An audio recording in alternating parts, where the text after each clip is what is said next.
Now, rumour has it that we've written a play. We have. In fact, you won't shut up about it online. but bless you for doing that and spreading the word. But I think a lot of people, from what I can tell from some of the comments and stuff, they're confused a little bit doing a play because they know us as screenwriters and there's no screen. There's stage. It's all crazy. But you're to blame for that one. It was your idea. Oh, yeah. Okay. So I'm saying it like I'm the innocent one. Well, let me tell you, folks, how it happened. So we were working on a sitcom. We worked with Kimberly Nixon on a Christmas movie we enjoyed doing. That was also with Poppy Gilbert, who's in the other Bennett sister at the minute on BBC One. Check it out. So we were working with her on this Christmas movie and quite enjoyed working with her. And we thought, let's do some other things together. We did a cozy crime pilot that didn't take off, or a bit of a saturated market. Then I had a great rom-com idea. Sitcom idea based in mother and baby unit. But it wasn't quite working because serious kind of topic based on something Kim had kind of gone through, not quite, but a little bit. She had experienced perinatal OCD. Yeah, anyway, whatever. So we were like, okay, but let's expand that world out and some of the characters and different situations we would go through. And so obviously, as I'm saying all that, there's no gags in this. It wasn't a laugh a minute, but it was interesting drama. So we thought this could be a better play, really. And then almost, your follow-up sentence to that would normally be, well, therefore we'll leave it. But it wasn't. It was like, therefore, let's do it. I mean, there was something in the air, Tim, in terms of not just rejection, which we were used to with our scripts. Yeah. With our scripts. Yeah. So our number one kind of motive was, let's do something we can't get rejected for. So if we do a play, nobody can stop us. That's my phone ringing in the background. It's Hollywood. The other thing was like the encroachment of AI, which we weren't anti. In fact, we've experimented with to find out what it was about. Yeah. But we thought, if we do a play, it can't get rejected, and it's something tangible, it's something visceral, it's something live. Yeah. And the more we got to know Kim and how great she is, not just as an actor, but in terms of how open and honest she is. That's a big part of it. And she shared with us about her perinatal OCD, which she'd been sharing online anyway. And so we thought there was real value in what she had to say. And there was real value in a story of this type, specifically about postpartum psychosis, which is what Baby Brain is about. Well, I'm still going to say to you there that everyone listening to this is then going to go, yeah, but what do you two old geezers, two middle-aged guys talking about pregnancy and postpartum? What do you know about it? But what we hope that we've managed to do is turn that into a strength, because there's nothing worse than a play that's kind of preaching to the converted. So everyone goes along and sort of nods, and however great it is, and I'm sure it is great, and then nothing changes, of course, because you've not reached new people, you've not reached a new audience. So part of the reason for us we were keen to get involved and sort of help tell this story inspired by things that Kim had gone through, was to add that sort of level of like, yeah, but what's that mean? What's that feel like? So we would ask those sort of, I don't know what you call them, basic questions, simple questions. Starting from nothing. I don't understand what you're talking about kind of questions, and then understand the answer and then say it in a way that we and maybe other people in the audience could therefore understand in an entertaining manner.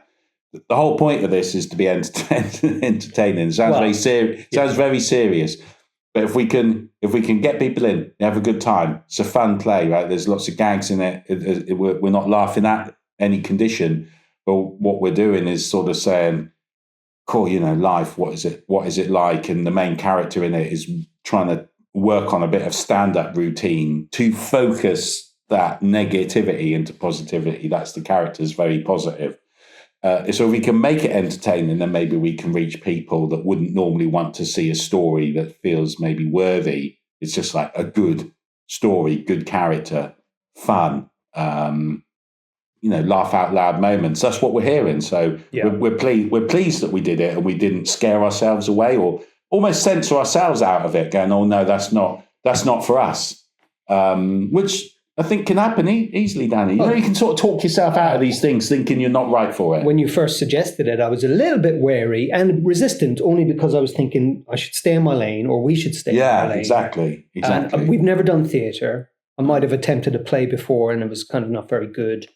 So, but what's happened is it's the most exciting thing ever. It's been so much fun just to actively develop something that we can put on its feet by itself.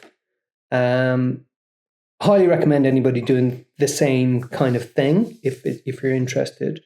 But it's been so great. We had some workshop performances. We did a world premiere then in Porters and Cardiff, which was so exciting. We got a 5-star review. We got into Edinburgh Fringe. Oh, yeah.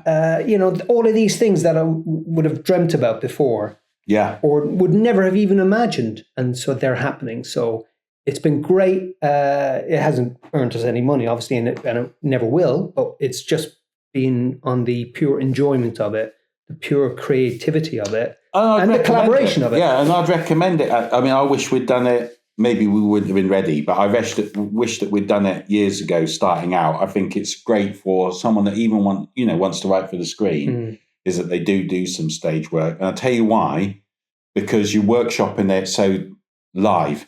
You write your TV script, you've written it, you try and get feedback, but it's all text-based, isn't it? You're like, someone says, "Why don't you try writing this?" And you're like, "Okay, there's some changes," and so on. But the difference with the theatre is, you're there, you see it, you don't like it, you change it. And I think that accelerates that redrafting.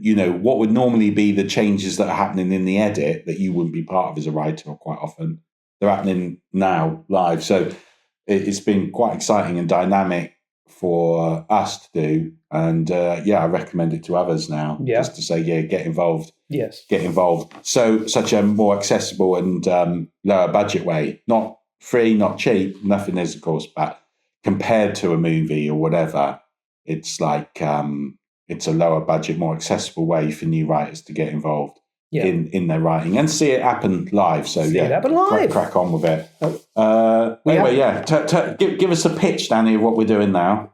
We're doing a Kickstarter for the play, but if you don't know what the play's about, apart from just postpartum psychosis, it's about a new mum struggling with postpartum psychosis. She's in a mother and baby unit. She's trying to keep her sanity together, and she uses her ambition to be a stand-up comedian to cope with what's going on. So she's trying out various gags and material as a coping mechanism, really, to keep her sanity together.